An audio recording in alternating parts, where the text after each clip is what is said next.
The engines were finding life difficult. Workmen were mending the viaduct on the main line. The arches needed strengthening. Sir Topham Hatt did not want to close the railway while the work was done, and so repairs took a long time.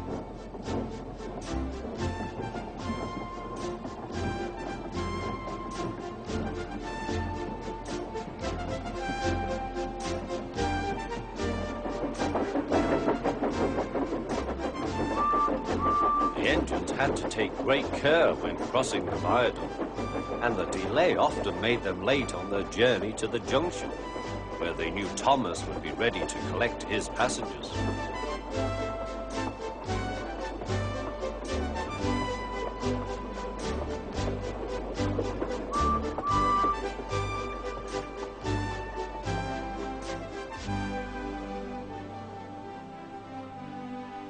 Thomas grew crosser and crosser. "Time's time," he grumbled.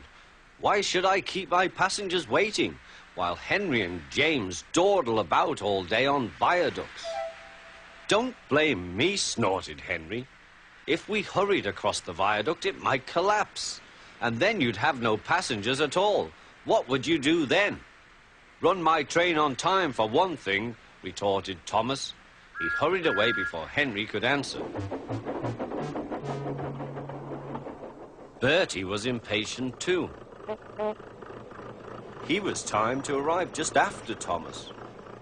His passengers found that instead of going straight from the bus to their train, they were kept waiting till Thomas arrived. Soon Bertie grew cross with Thomas. "Late again," he remarked, as Thomas panted wearily in.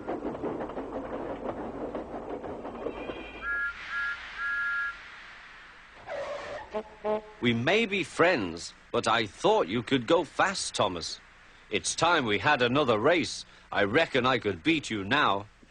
Thomas let off steam loudly. "Rubbish," he hissed fiercely.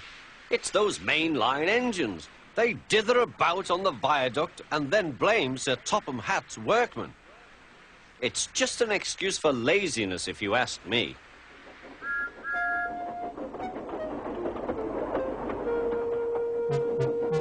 One day, James was later than ever at the junction.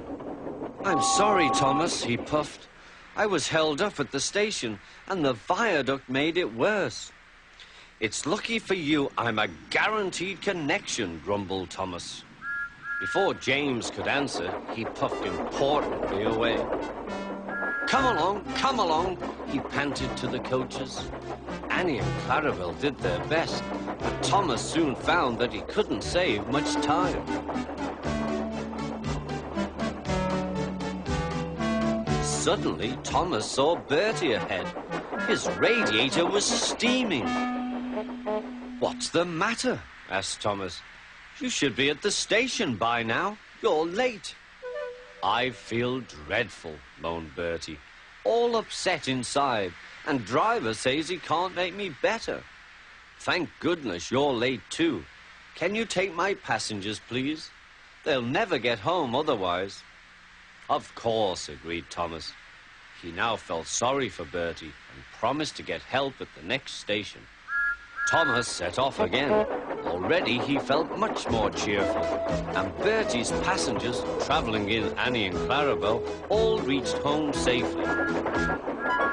When Bertie was better, he came to thank Thomas. "I'm sorry I teased you about being late," he said.